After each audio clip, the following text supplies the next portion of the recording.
আসসালামু আলাইকুম। আমি মোহাম্মদ জাকারিয়া ইসলাম, প্রভাষক, Uttara girls high school and college. সম্মানিত অভিভাবক এবং প্রিয় শিক্ষার্থীরা, তোমাদের কলেজের টিউশন ফি অথবা পরীক্ষার ফি বা যাবতীয় ফি আমরা অনলাইনের মাধ্যমে পেমেন্টের ব্যবস্থা করেছি। তো দুইটা অ্যাপস, সেলপিন এবং বিকাশ, এই দুইটি অ্যাপসের মাধ্যমে আমরা কি করতে পারবো, আমাদের এই পেমেন্ট মডিউলটি করতে পারবো। বিকাশ অ্যাপস অথবা আমরা চাইলে সেলপিন অ্যাপস, এই দুইটি অ্যাপসের মাধ্যমে আমরা পেমেন্টটা সম্পন্ন করতে পারবো।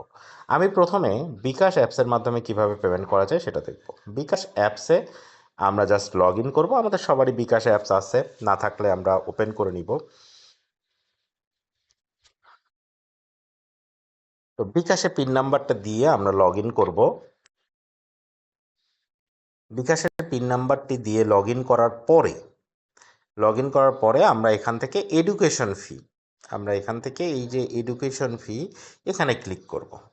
তো এডুকেশন ফিতে ক্লিক করার পরে আমরা এই প্রতিষ্ঠানের ধরন খুঁজুন বা এই জায়গাটাতে আমরা কি করব, সার্চ দিব। কি লিখব? উত্তরা গার্লস।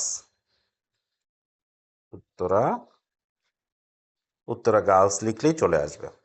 আসার পরে আমি একটি স্টুডেন্ট আইডি ডেমো হিসেবে জেনারেট করেছি। আর আপনাদের প্রত্যেকটা স্টুডেন্টের আইডি নাম্বার দেওয়া আছে গ্রুপে। আমরা আবারও গ্রুপে দিয়ে দিব, আজকেই দিয়ে দিব। এবং প্রতিটা ক্লাসে দরজায় স্টুডেন্টের নাম এবং তার আইডি দেওয়া থাকবে।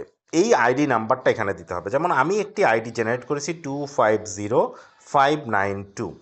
এটা দিয়ে আমরা যখনই এই নেক্সটে ক্লিক করব, এই অ্যারো চিহ্নতে যখনই আমরা ক্লিক করব, তখনই আমাদেরকে তার নাম এবং তার কত টাকা পেমেন্ট করতে হবে এই হিস্ট্রিগুলো চলে আসবে। যেমন এখানে স্টুডেন্টের নাম দেখাচ্ছে ডেমো স্টুডেন্ট, আমি ডেমো নামে একটা স্টুডেন্ট ক্রিয়েট করেছি, তার কত টাকা পে করতে হবে সেইটা। তাহলে এই দুইটা জিনিস আপনি দেখে নেবেন যে আমার স্টুডেন্ট আইডি, সেই আইডিতে আমার স্টুডেন্টের নামটা ঠিক আছে কিনা এবং তার কত টাকা পেমেন্ট করতে হবে। এখন এই পেমেন্ট করার ক্ষেত্রে আনফরচুনেটলি কারো যদি পেমেন্ট দেখা যাচ্ছে যে আগে করা আছে কিন্তু সফটওয়্যারে আপডেট করা হয়নি, এটা হতে পারে। তাহলে সেই ক্ষেত্রে হয়তো বা দুই একজনের এটা মিস্টেক হয়ে যেতে পারে। সেই ক্ষেত্রে আপনি অফিসে যোগাযোগ করবেন অথবা আমার সাথে যোগাযোগ করলে আমরা এই পেমেন্টটা আপডেট করে দিব। তাহলে আর বেশি দেখাবে না। যেখানে যদি আপনার হিসাব অনুযায়ী বেশি দেখায় পেমেন্টের পরিমাণটা, তাহলে এই কাজটা করবেন। আদারওয়াইজ আপনার পেমেন্টের পরিমাণটা যদি ঠিক থাকে, আপনি পরের ধাপে যাওয়ার জন্য ট্যাপ করুন। এই অ্যারো চিহ্নতে ক্লিক করলে আমাদেরকে এখানে এখন পিন নাম্বার দিলে পেমেন্টটা হয়ে যাবে। তাহলে আমি যদি এখন আমার আবার পিন নাম্বারটা দেই, তাহলে আবার পেমেন্ট হয়ে যাবে। তো আমি এখন পেমেন্টটা করার জন্য পিন নাম্বারটা দিব। আমি পিন নাম্বারটি দিয়েছি। এখন আমি জাস্ট পিন কনফার্ম করে এখন এই যে এই জায়গাটাতে যদি আমি চাপ দিয়ে ধরে রাখি, তাহলেই কিন্তু পেমেন্টটা হয়ে যাবে। তো আমি এখানে চাপ দিয়ে ধরে রাখলাম, পেমেন্ট কিছুক্ষণের ভিতরে আমাদের দেখাবে পেমেন্ট সম্পন্ন হয়ে গিয়েছে। তাহলে এই যে পেমেন্টটা সম্পন্ন হয়ে গেল, এখন এইটাকে আপনি চাইলে স্ক্রিনশট দিয়ে রেখে দিতে পারেন। আমরা কি করব, রেখে দিব।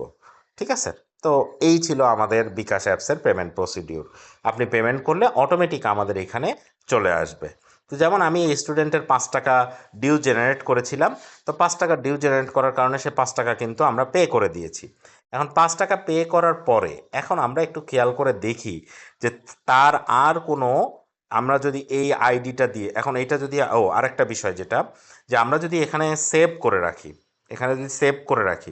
এই সেভ করে রাখি, তাহলে কিন্তু আমাদের আর বারবার ওখানে যে কি করতে হবে না, সার্চ করতে হবে না। যেমন আমি এখানে কি করলাম, পরবর্তী সেভের জন্য এই যে এখানে ক্লিক করা আছে, এই ক্লিকটা যদি আমি তুলে দিই তাহলে সেভ হবে না, কিন্তু ক্লিকটা যদি করা থাকে তাহলে কি হবে, এটা সেভ হবে। তাহলে আমি যদি সেভ করি, এখন দেখেন আমার এই এডুকেশন ফিতে যদি আমি আবার যাই, উত্তরা গার্লস কিন্তু একদম প্রথমে চলে আসবে। আপনাকে আর সার্চ করতে হবে না। আপনি এডুকেশন ফিতে গেলেই জাস্ট এখানে চলে যাবেন, আপনার স্টুডেন্ট আইডি টাইডি সব সহ চলে আসবে।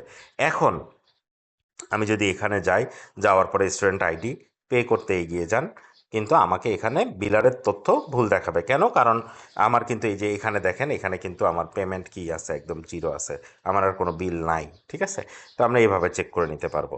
তো সবাইকে অসংখ্য ধন্যবাদ। আশা করি এই ভিডিওটির মাধ্যমে আপনারা খুব সহজেই বিকাশ অ্যাপসে পেমেন্টটা করে দিতে পারবেন। ধন্যবাদ।